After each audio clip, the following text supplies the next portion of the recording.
നമ്മുടെ പൂർവികരായ ആത്മീയ പിതാക്കന്മാരെയും നമ്മുടെ മാതാപിതാക്കളെയും സഹോദരങ്ങളെയും എല്ലാവരെയും പ്രത്യേകമായി ഓർത്തുകൊണ്ട് പരിശുദ്ധ വലിയ നോമ്പാകുന്ന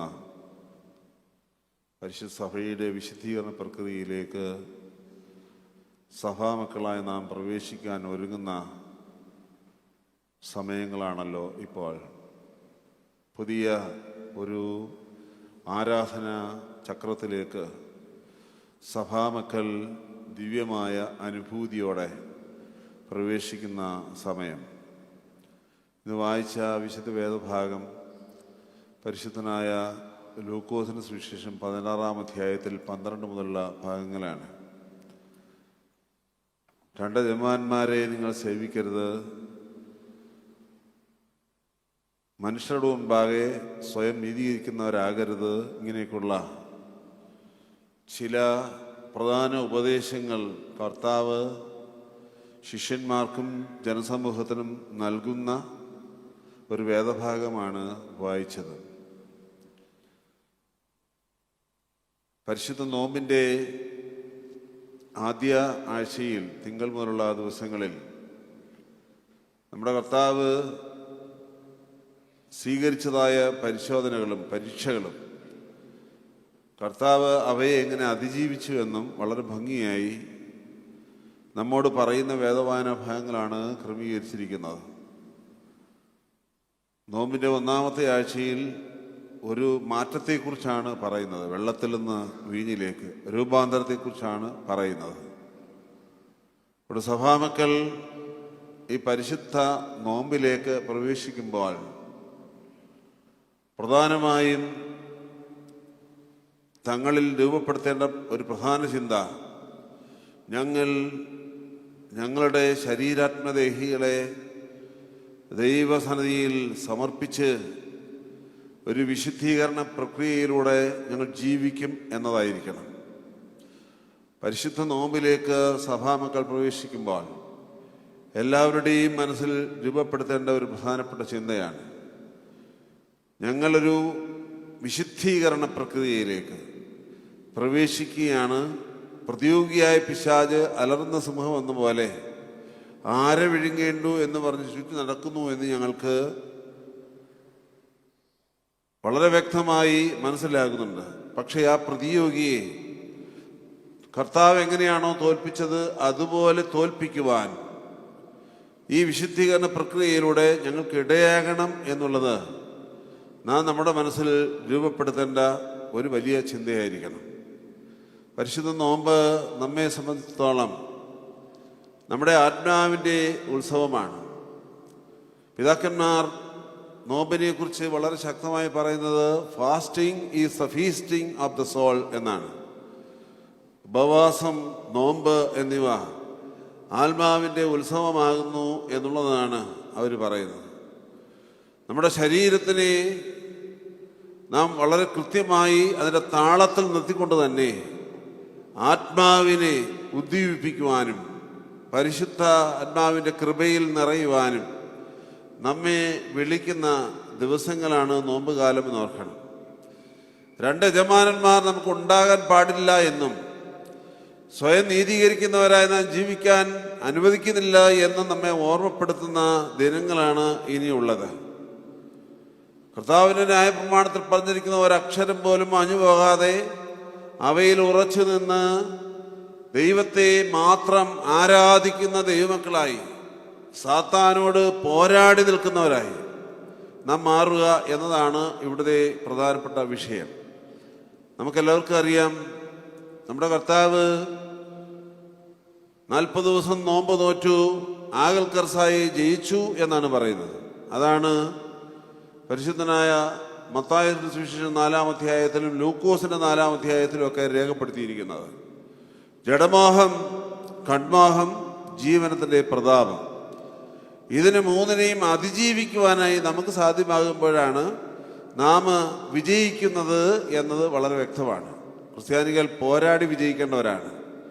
സമൂഹത്തിലെ തിന്മകളോട് കൃത്യമായി പോരാടി വിജയിക്കേണ്ടവരാണ്.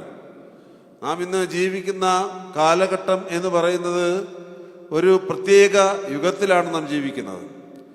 കുടുംബ കൊലപാതകങ്ങൾ ധാരാളമായി നടക്കുകയാണ്. മക്കൾ അമ്മയെ, അപ്പനെ, സഹോദരങ്ങളെ, ബന്ധുക്കളെ ഒക്കെ ഒരു മടിയുമില്ലാതെ, ബോധമില്ലാതെ കൊല്ലുന്നതായ ഒരു കാലഘട്ടത്തിൽ നാം ജീവിക്കുകയാണ്. വൈദികർക്കും മേൽപ്പട്ടക്കാർക്കും സാധാരണക്കാർക്കും ഒന്നും ജീവിക്കുവാനായി ഭയത്തോടെ ജീവിക്കേണ്ടതായ ഒരു കാലഘട്ടത്തിൽ നാം വന്നിരിക്കുന്നു എന്നത് ഒരു യാഥാർത്ഥ്യമാണ്.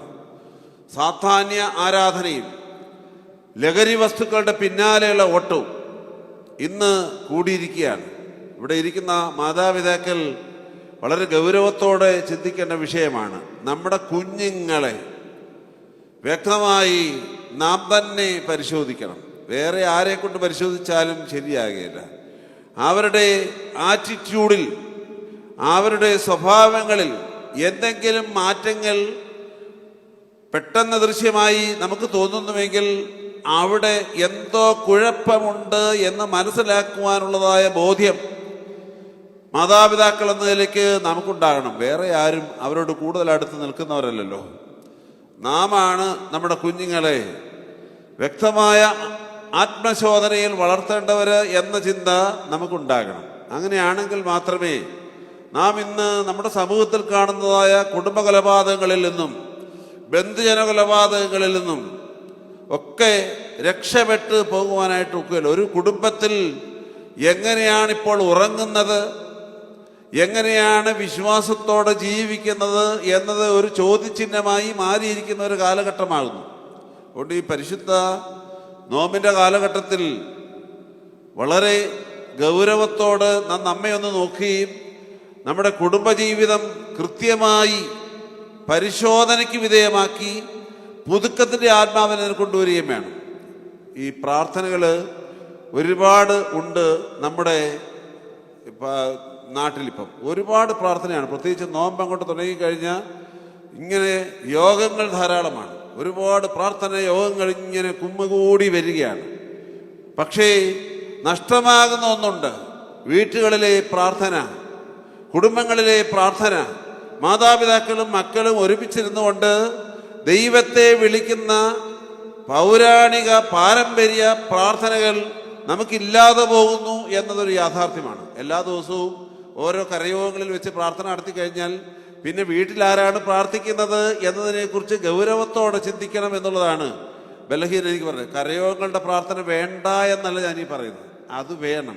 പക്ഷെ അതേ സമയം തന്നെ അവരവരുടെ ഭവനത്തിൽ മാതാപിതാക്കളും മക്കളും ഒരുമിച്ചിരുന്ന് പ്രാർത്ഥിച്ച് കുടുംബത്തിന് ചുറ്റളവിൽ നിന്ന് പിശാചിനെ ഓടിച്ചു കളയുന്ന ഒരു ശുദ്ധീകരണ പ്രക്രിയ ഈ നോമ്പ് കാലത്ത് ഉണ്ടാകണം എന്നുള്ളത് പ്രത്യേകമായി നമ്മുടെ പൂർവ്വപിതാക്കന്മാർ നമ്മെ വളരെ ശക്തമായി ഓർപ്പിക്കുന്നു. നാം നന്നായാൽ നാട് നന്നാകും, നാം നന്നായില്ലെങ്കിൽ നമ്മുടെ നാട് നന്നാവുകയില്ല എന്ന ചിന്ത നമ്മെ ഭരിക്കണം എന്നുള്ളത് ബലഹീന ഞാൻ ഓർപ്പിച്ചോളട്ടെ. ഇന്നത്തെ വേദവായന ഭാഗത്തിൽ കുടുംബജീവിതത്തിൻ്റെ വിശുദ്ധിയെക്കുറിച്ചാണ് അവസാനം പറഞ്ഞത്.